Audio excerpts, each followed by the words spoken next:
Just got the notification. And the Hangout is on air live. Are we live? We live.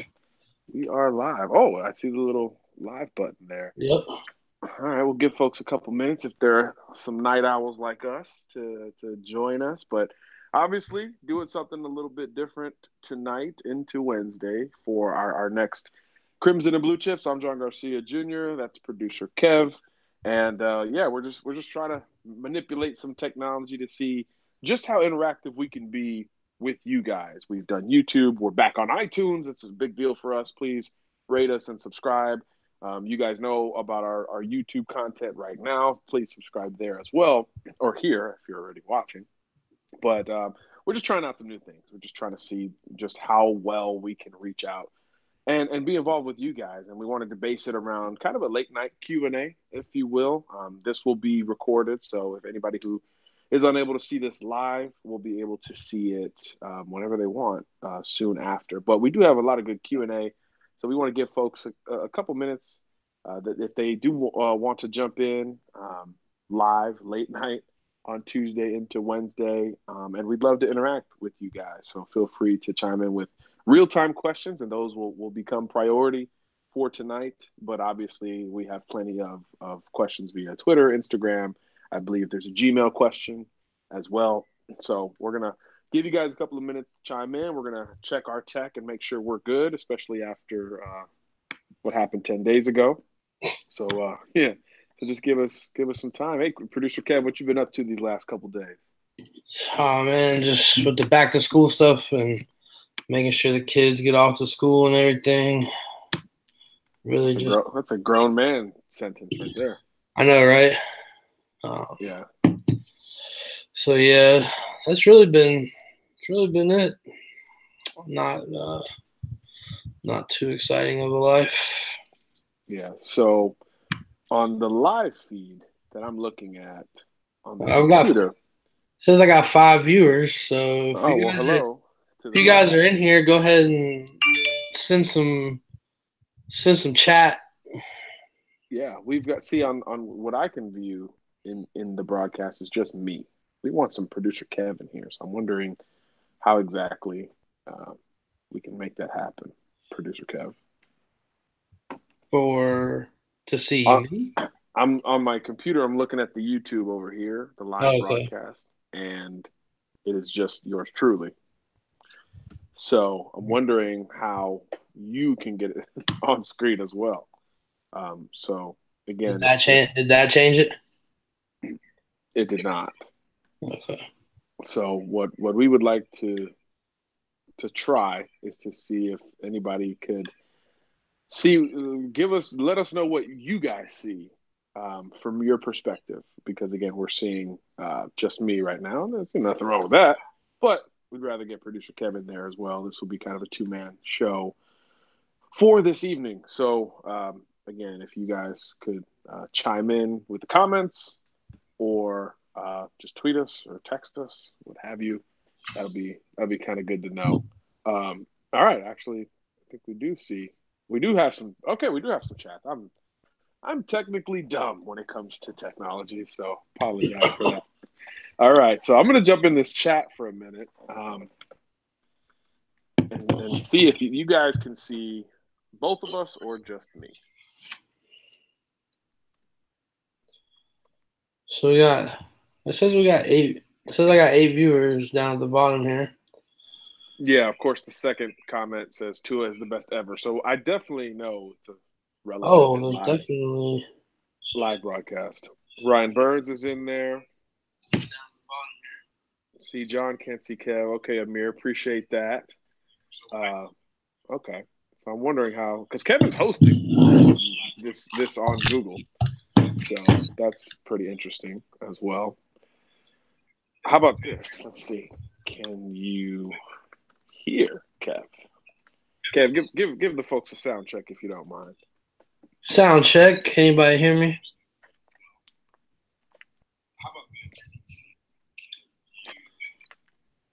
Can hear Kev. They can hear Kev. Okay. All right. Well, you're going to be a So, real behind the scenes producer today, my friend. hey, It's all good. All right. All right. Well, let's jump into some Q&A. How about that? Scrolling to the top of the chat, I see, first of all, Mook says roll tide. And then Twin Truckers says roll tide. Tua is the best ever. So now he is the best ever. So we've gone from who's the starter to Tua is the best ever. Oh, I see Kev. I see Kev now. Oh, I don't want. That's all me. I don't want that. There he is, No, ladies and we gentlemen. don't want that. The brains and brawn of our operation, standing tall, preparing for a hurricane. Oh, now it's me again. No hurricane for me. That was last year. All right. Again, guys, thanks for bearing with us. All right. Okay. Let's get to some questions. How about that? So, whatever you did, producer Kev, people saw. Well, I shared. You're being the one. You're the one that's presented to everyone. So I don't. I'm still trying to figure out a way to present both of us at the same time.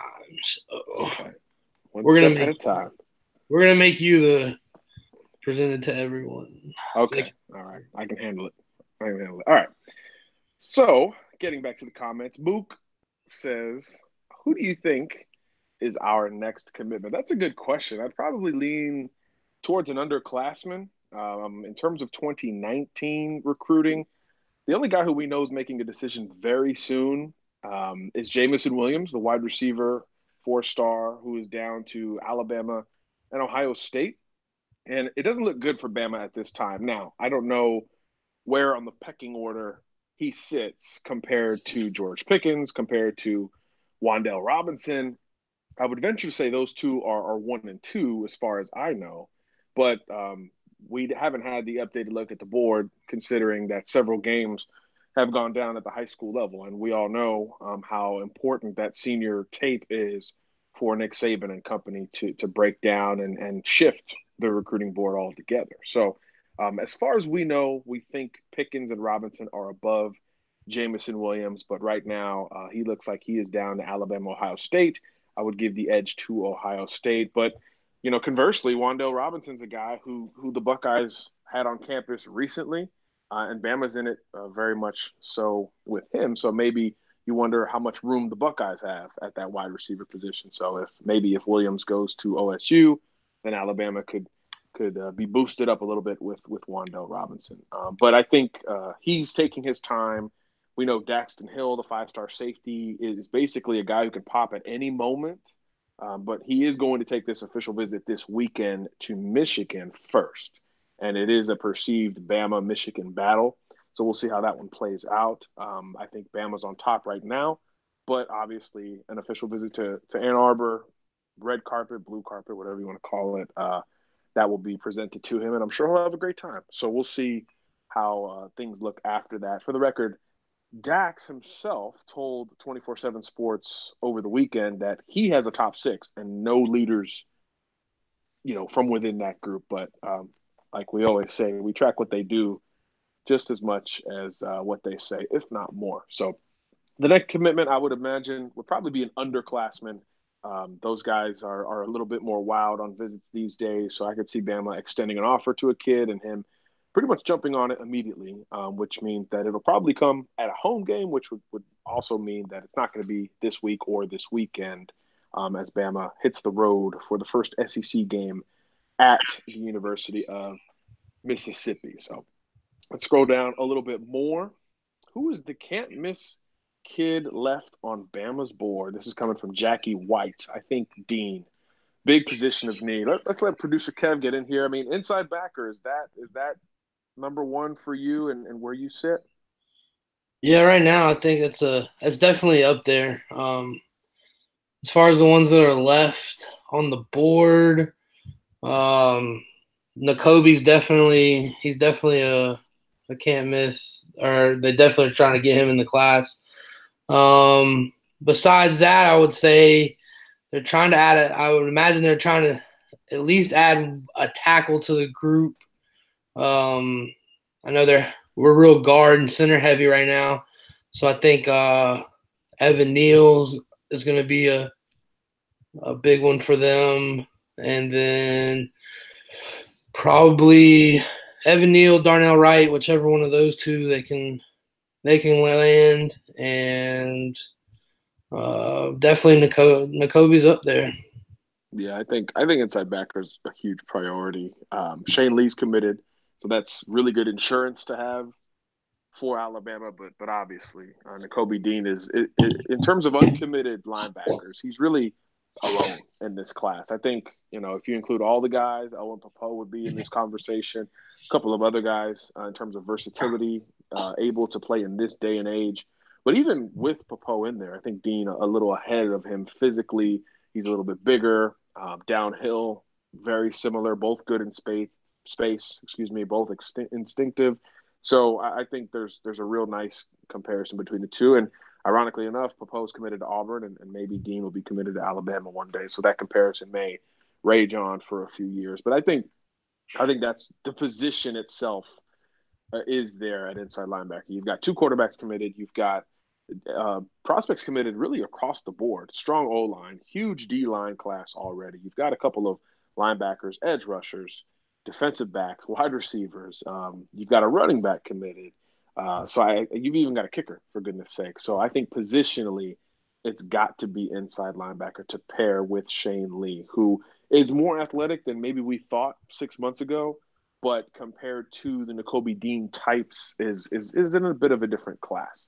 So I think Bama needs to address that and allow him to pair with Shane Lee, but also Henry To'oto from out west, De La Salle, of course, one of the most famous high schools in the country.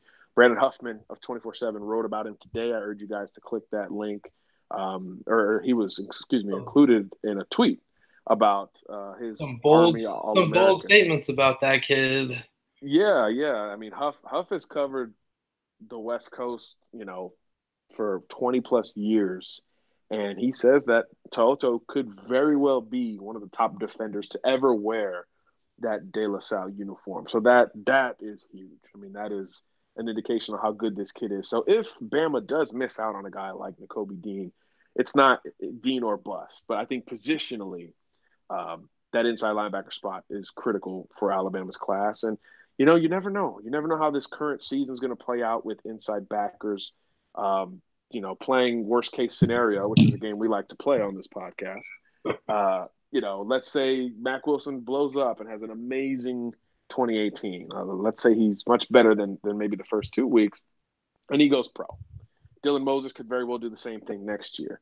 Let's say there's a transfer with one of the guys behind, who doesn't see a clear path to playing time. I mean, all of the very logical and simple scenarios tell you that inside backer has to be addressed. What if Ale Cajo doesn't progress like we think he is? What if Josh McMillan's not ready when it's his turn to step up? Or Markel Benton, we got a YouTube question in the last 24 hours about Benton in terms of if he's ready, because the observer thought we'll silence our phones. Apologize for that. The observer on YouTube said that he looked a bit lost out there. I hadn't watched him very closely at the end of that Arkansas State game, but again, playing the worst case scenario game, inside linebacker could be a bit of a snowball effect in the going pro / attrition department. What if Ben Davis never comes along, right? I know somebody's thinking it. So I'll just say it at that point. So I think that position, maybe not one kid, but that position, inside backer, very important. And Nakobe Dean and Henry To'oto are the top guys at this point. Ryan Burns says, "Hey, what's up, Ryan? I wonder if this is the Ryan that we work with at 24/7. Probably not." Okay, scrolling the comments a little bit just to catch up on you guys. Thank you for the feedback, by the way, in terms of what you can see on screen and things like that. We're not tech guys, so we're learning. We're trying to go step by step with this thing, and really, this was more of a test run. But here you guys are jumping in, so that's really cool and really humbling for us to see. So thank you for that. All right, a couple more questions coming in. Mike Boyd says, "Tell us about some potential 4 and 5 star commits." Well, I think we kind of have been since we popped this thing on and actually got the sound to work. Yeah, I think across the board, there's not a 3-star out there that I think Bama's really in on at this point, unless you look to a commitment in Will Reichard, but we've had that kicker conversation and why they're not 4 and 5-star kickers. But everybody pretty much on the board going forward is a 5-star or a high 4-star. So that's the beauty of Bama getting out to such a strong start in this class of 2019. Well over 20 commitments. All the big guns left are not only 5-star types, but top 100 types. I mean, the best of the best when you're talking Clay Webb, Evan Neal, Darnell Wright, Trey Sanders, Jerry Neely, George Pickens, Jamison Williams, Wandell Robinson. I mean, these are all legitimate blue chip prospects. We talked about the linebackers a second ago. If you go to the secondary, it's Daxton Hill, who we just mentioned, Tyreek Stevenson, that cornerback, Noah Pola Gates out west from Arizona, the safety, it's got kind of a poor man's Minka Fitzpatrick vibe going on. So everybody we mentioned in terms of uncommitted who Bama may end up with is 4 stars or better. Actually, most of them I would say are 5 stars. So those are the names to know at this point. There's probably going to be some flip candidates in there where we mentioned George Pickens, who's committed to Auburn. DeMarvin Leal, the defensive lineman, committed to Texas A&M. He's one that I would keep a very close eye on if there's going to be another lineman taken. Ishmael Sopher is another guy, Fatui Tuitele, another guy out west in Hawaii. So a lot of big names. And again, all of them are 4 and 5 stars. That's the position Bama has kind of put itself in at this point. But a good question there. So thank you there, Mike Boyd. Mook says, my favorite podcast. Keep up the good work. Wow. Thank you, Mook. Raise your standards probably, but we appreciate it. Twin Tuckers, the Talia did really good, except he barely lost. His throws were very much like Tua's, very accurate. I'm sure Twin's talking about the Hoover Thompson game. Look, Talia has been a thorn in Hoover's side the last 2 years. This is the 3rd time they've played. They played in the regular season last year and in the playoffs, and they split those games.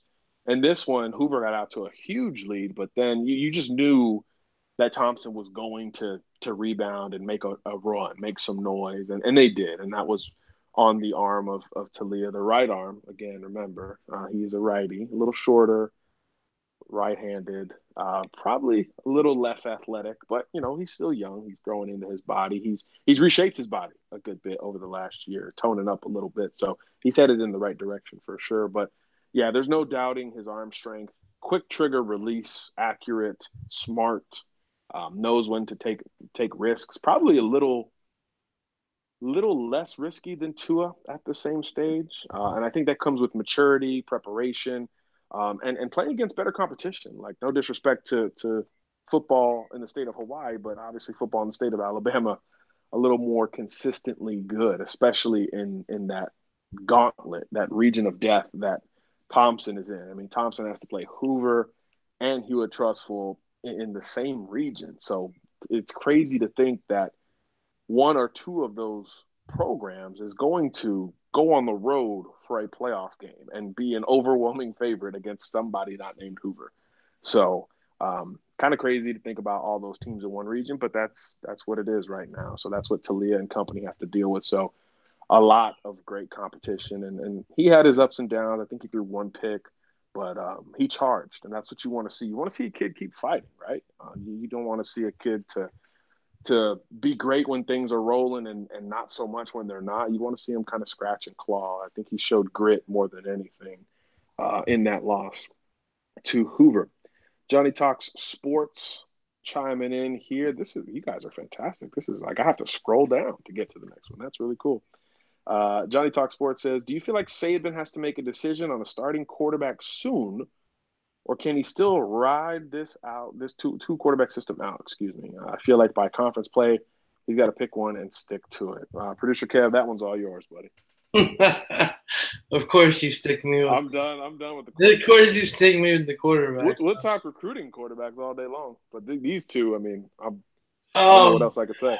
Yeah, I mean, I don't necessarily know if what he was doing against Arkansas State is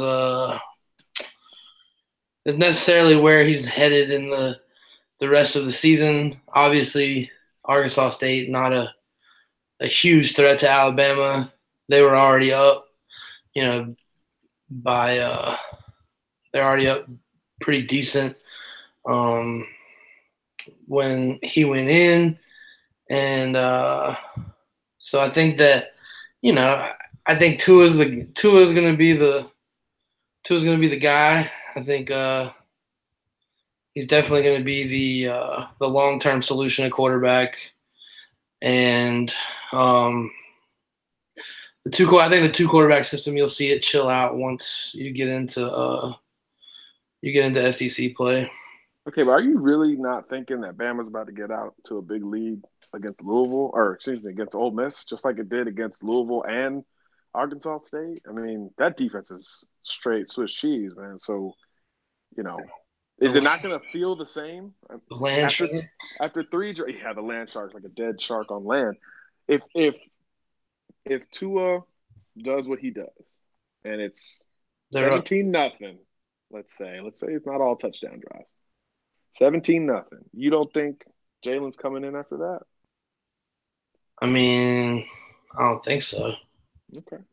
I'm just asking because I don't know anymore. I don't. The Yeah, I mean, distribution, I we thought it was honestly, going to be like 60-40, and then it was more like 50-50 last game. So I'm just, I think you saw them more 50-50 just because it was Arkansas State, and it's not a it wasn't. They were already up big at that point, and let him get some reps in. yeah. Make sure he stays warm in case something happens. Because God forbid if Tua goes down, you gotta Af- you gotta have somebody. You gotta have somebody to put in there. And I will say that I thought we were gonna see some Mac Jones. I need some more Mac Jones quarterback draws. I think that's what everybody needs to see. Oh yeah, Read option, RPO, the whole deal. The yeah. whole deal. All right. We'll see. We'll see. I don't think Ole Miss is the initial barometer in terms of when Saban needs to stick to something. Maybe Texas A&M in a couple of weeks. Maybe that's the one where you feel all right. It has to be secure. It has to be a clear plan. But hey, Clemson won riding the hot hand and the not so hot hands of both of those guys at College Station at Kyle Field. So Jackie White says, still need one of those CABC hats, Jackie. We are working very hard on that. We're going to have news on that very soon. We appreciate it. Anybody else interested, hang tight. We had no idea that was going to be a thing, so we were not prepared, like as usual. So we're working on that as much as we can. Just like I wasn't prepared for there to be 20 people in here at midnight. I know, so much for the test run, but that's why we do it. We do it for you guys, even at 11:19 Central Time. All right. Todd Robertson says, "Who are some of the favorite recruits I've covered?" That would be its own show. Some kids are so funny. Some kids are so real and honest and raw and naive. There's so many different stories with that. A couple names off the top of my head that I really enjoyed covering. Rock Thomas went to Auburn, was great. Reuben Foster, probably top five for me, no matter what happens. Just a funny kid, great smile. First time I ever covered him, his daughter was there, and I was just like, "What is going on with football recruits in Alabama?" Like that was my first impression. That was my first big assignment, first big press conference when I got this gig. I went to Reuben Foster's "I'm flipping to Auburn" commitment, and it was his daughter. That's how he presented it. His daughter was in the Auburn cheerleading outfit, and he was just like She was already Rafiki like style. He was like she was already like Rafiki. 3 at that point. Like Yeah, yeah. And this is before his senior year at Auburn High School. So like I was already like, this kid's awesome. In terms of just from journalism, it was just gonna be a fun story to track. Obviously, he flipped back to Bama and he shut off the media for a little bit, crazy rumors with his official visits to Washington, and just it was just a fun ride the whole way. But he was a great kid, really took everything in stride. can you imagine if Um, Ruben would have ended up in Washington? no, Like Pac-12 would never been the same. no, I just want to work. Just want to work. So he was great. I'm trying to think of some other more recent guys. Deron Payne was awesome. I remember the first time I saw him, he was like 15 and he was benching the 380 or something crazy. And I was like, oh, I hadn't heard of this senior. And the coach was like, nah, man, that's a sophomore. Like, so you kind of stumble on some really cool stuff Oh, in this how about our man from Winona that Oh, we Quinnen. no TD Oh that yeah. we So found. I know they probably don't want to hear about it, but I mean that's a great story either way. oh yeah, and then you talk about a great kid, man. I mean, that's like that kid might be president one day, and nobody will be surprised. TD Moultrie, who is playing the buck position at Auburn right now. Producer Kev was with me actually, and it was about 1,000,000 degrees in June. Joe Probably, Webb camp. yeah, we were at the Joe Webb camp at Winona High School in Birmingham, which is where Joe played before UAB. And we're really there to talk to Quinnen Williams because I believe he had just decommitted from Auburn, and we all knew he was Yep. going to end up at Alabama. So we basically, we reporters are very lazy, so we try to get the story ahead of time if we can. So we wanted to get as much as we could out of Quinnen while we were there because we kind of knew it was Bama's deal to lose at that point. Um, and we're there. By the way, he's like 250. Like to think of how big and strong he is So now is look at him crazy. now. Yeah, that's a whole different story. But so there was a camp that day anyway. Quinnen didn't do a ton at that camp, but he showed his face and he kind of he was the headliner, if you will. But we saw this young safety who just looked like $1,000,000, 6'1", about 200 pounds, and he was just you just know when kids want it. I mean, this kid was in between reps, not only trying to listen to what where he failed, but he was just like craving why. And he just looked like he kind of didn't know what he was doing, but he just wanted it so bad. And then He like just when the they just ball's in the looked air, put together. He just looked yeah, put together. We were yeah, like, "There's something." And who is this kid? right. And then then the ball goes in the air, and he's breaking on the ball, and he's just naturally athletic. You're like, all right, who is this kid? And the reason we hadn't heard of him is because he had gotten shot the year prior and missed his entire sophomore season or his entire junior season. No, sophomore season. Junior Either way, season. yeah, he missed a whole year of football, and it prevented him from getting on the radar until that day. So we discovered TD Moultrie as a safety. Of course, he ended up gaining 30 pounds, 5-star on 24/7 Sports, linebacker, Army All American before ending up at Auburn. Funny story at the end of his recruitment, and I'll move on off of the Auburn guys. Uh, at the very end, he told Auburn he wanted to take visits, and they said you could visit. This is through the kid. He said you can visit anywhere in the country except Tuscaloosa. So if you wonder why Bama never got its final shot with TD, it's because Auburn said, yeah, you can go anywhere but there. So that's Iron Bowl recruiting 101, I guess. K Person says, Ben Davis, how common is it for a player of his talent to be this far along in his career without seeing the field? I know. Ben I, Davis. I don't. I'm just gonna do the emoji. Like, don't know. Don't know. I have no more answers for Ben. I saw a report that he was doing great today, and I'm like, well, he didn't get in with the threes the other days, so I don't think he's doing too hot. But we'll leave that alone for now. Okay, person, please ask that question in 3 games, and hopefully I'll have something. Mook says, "Do you both see Dax and Sanders in this class?" I'll go first. I think Sanders is more likely than Dax, only because Dax is telling us that he's considering more than 2 schools. Trey, we kind of know it's Bama, Florida. We think it's Bama, Michigan for Dax, but he is still saying the Oklahomas of the world, the Texases of the world are in it. And with Oklahoma doing so well, his brother's doing great at Oklahoma State.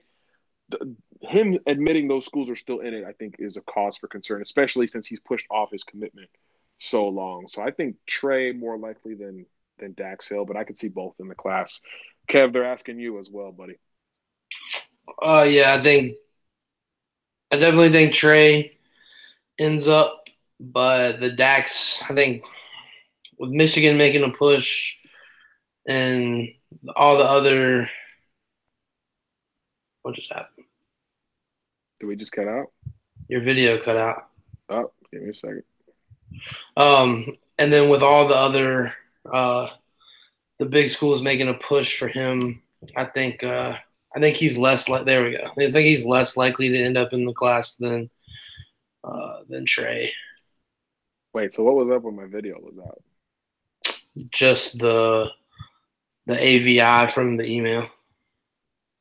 Oh, so like mine, like 2009. Yeah. picture reporting in Syracuse on some like Big East Skinny, tournament or something. skinny Syracuse, John. Oh yeah, it was cold. All right, moving on. Where are we at here? All right, Dave. Man, these guys are still going at it. This is amazing. Like we're not even going to get to the Twitter questions and stuff. Um, Dave Slapoy says, "Yo, what's up, guys? Well, we're trying to Is not that fail is that at ba- technology. is that Bama fan Dave or I don't want to give out his government if it ain't." Mook chimes in again and says, "What are your both initial thoughts on Bama running back commitment Keelan Robinson?" I wanted to watch some fresh video on Keelan, but I saw he's banged up, so I don't have a fresh feel for him. But his junior tape, elusive cat, just kind of the anti-Bama running back. Smaller, shiftier, space guy that we haven't really seen Bama take, but that's part of the progression of this offense and the philosophy. I mean, you're seeing Jalen Waddle type guys. I'm not saying he's that. You're Ooh, seeing that type of guy, being brought in because again, Nick has adjusted a bit slower than most, but he's come around on the nuances of today's game. It started on the defense with those type guys. It has filtered over to offense with the quarterbacks, with the spread system, with the dual threats, and even now with the targets in terms of getting guys the football in space. And I think Keelan fits that. He is a counter to all of the conventional Bama running backs you could think of from the past, and even on this current roster, he's an aside from Najee, Damian Harris, even Josh Jacobs. Josh Jacobs is known as a space guy, but he's a big dude, and he's remarkable to be that elusive and that fast at that size. But Keelan Robinson looks like a scat back. Josh plays like one. Keelan looks like one as well. 5'10", 185, 190. Josh Jacobs probably 215 right now. So I think Keelan has a lot of those space qualities. I'd like to see him play more like a regular running back, but maybe he could be a third down guy, change of pace, return guy in the future. Kev, have you seen any of Keelan? I know he's been a little banged up, so we don't have a fresh look. yeah, I haven't seen any fresh stuff on him, but like you said, he's an elusive kid. He doesn't look like your typical Bama guy, but I think he could add some stuff into that offense moving forward. Yeah, St. John's College, by the way, his school, absolutely loaded. Remember, they blew out Hoover. We're talking about Hoover. That's Hoover's only loss, and it was not close. I think Robbie Ashford threw 3 picks in that game. So they're one to watch in general, even without a Bama commit, which you can't say about many high schools. So I definitely want a fresh look at him, Mook, before I feel good about that eval. Lonnie Gibson says, "What is the chance of Kayvon Thibodeau coming to Alabama?" Well, if you are in the camp that Florida State leads, you feel better about Bama's chances, given how what's the word here? Just given how bad FSU's looked. Now, Poorly again, performing. the whole you guys know my philosophy. You can sell. There's always a sell. There's always a pitch to a recruit, and you can say, "Hey, Kayvon, we suck, and we're not as good as we thought. Come save us." That's still out there. But I mean, Kayvon Thibodeau, we've talked to him. We've had him on the show. Smart kid, aware kid. He's not going to a middle tier program. So if FSU continues to look like that, I think he is one of the small group of kids where that becomes a big factor. I think he wants national TV games. He's thinking NFL. These guys, let's be honest. Winning used to be everything in recruiting. It's now second, third, fourth on the list. The NFL, the ability to achieve your dreams sooner at one school versus the next has become the top deal for those kind of recruits, for 5-star type guys. Probably not the healthiest thing, but it is what it is. So if Florida State goes up to Syracuse and Struggles. loses or struggles, I mean it's not looking good for them this year. So He I had just he has announced that Bama's going to be his second official visit. All right, look at Kev producing. Yeah, so he's going to be in Tuscaloosa at least one more time. And he's, everything he said about it has been solid. He's a Tosh Lupoy recruit, which has to make you feel good as a Bama fan. I think going into the last 10 days, I would have said Bama is number two behind FSU. Now I could see those guys as even, but again, long season to go. He's going to take visits. What the officials will be Florida, Florida State, Bama, Oregon, uh, USC, maybe. So you never count out those schools as well out west. But I do think that he's much more of a southern vibe in terms of where he'll end up. I think the southern schools are most likely at this point. It would be a heck of a get for Bama. Obviously, number one player in the 24/7 Sports composite rankings. Johnny asking another one. Johnny talks sports. Who do you think is the biggest threat to your Alabama Crimson Tide? Not mine, but I guess we're talking the whole team. Um, well, it's got to be for me. It's Auburn until it's Georgia. So on the current schedule, I'd say Auburn. On the potential future schedule, I would say Georgia. And the potential future schedule, I got Bama Clemson Part 4 as the national title game. So in that respect, Clemson would become the top threat. But it's definitely those schools east of Tuscaloosa. Auburn, Auburn beat them last year, and Auburn lost less than Bama did in terms of personnel and stuff like that. Their defense, that front seven is excellent. So I think that's going to be a war that I really want to watch. Georgia speaks for itself at this point, and obviously Clemson does as well. So, Kev, any chance LSU, A&M, any of these other schools pose a bigger threat than the guys at the end of the schedule? Um, as far as the ones in the middle, I think if they keep playing like they did the other night, I think A&M could pose a little bit of a threat. Um, Yeah, but I mean, LSU, let's see how they do against Auburn. yeah. Like I feel like we don't know how good Miami is, so that dominant win I'm not sold on Miami is at is all. to be determined. Yeah, I'm with you there. We'll see. We'll see LSU Auburn this weekend, so we'll be able to gauge at that point. If LSU goes in there at Auburn and puts on another dominant performance, okay, that's your immediate threat for Alabama for sure. But I lean towards the schools east of Tuscaloosa at this point. Um, Dave coming in, loving this live pod thing. Got to figure out how to get it going from my end. Yeah, we gotta look I'm at a I'm, lot. I'm working on it right now. Yeah, there you go. All right. Mook coming back in. Do you think we have a chance with Raheem Jarrett? I believe he's another St. John's College kid, class of 2020. So that's a little bit down the road. I'm not extremely familiar with a lot of 2020s outside of the South at this point, to be honest with you. I know he's a high profile kid, blue chip recruit. But you hear a lot of schools associated with that kid: Ohio State, Penn State, etc. So I think it's early. I don't know how soon he's willing to pop, but I don't think it's anytime soon. So will Bama have a chance? Yeah. You've got multiple prospects on that roster committed to Alabama. So I think that gives you an in no matter what. We know Bama's really pushing a couple pipeline schools in that DMV area, whether it's St. Francis, where Bama got Ayabi Anoma, and now has a commitment from Shane Lee and Darian Dalcourt. They've got a 2020 kid there who's a stud that they're going after very hard. St. John's College, I just mentioned Keelan Robinson committed, and Ricky Jarrett now his teammate. So there's a couple schools that are real pipeline programs in that area that Bama and Mike Loxley in particular really working on. So it wouldn't shock me if any of those younger guys followed their older teammates to Tuscaloosa. Not one bit. That's something that still happens a lot in college football recruiting. Johnny talks sports again. It's a good answer, but the LSU's looked weak against Bama the last 6 years. Man, I'm so not used to these live Q and A's. Yeah, Bama's had LSU's number, zero doubt about that. Like I said, let's see LSU this weekend.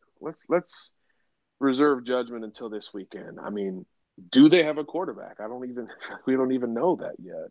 Which that was the biggest question coming into the season. But you're getting strips against Miami. Miami can't complete a pass, and all of a sudden you're blowing them out. So the quarterback, is minimized at that point. But we don't know if LSU has a guy who can convert 3rd and 6 in a hostile environment. We don't know that just yet.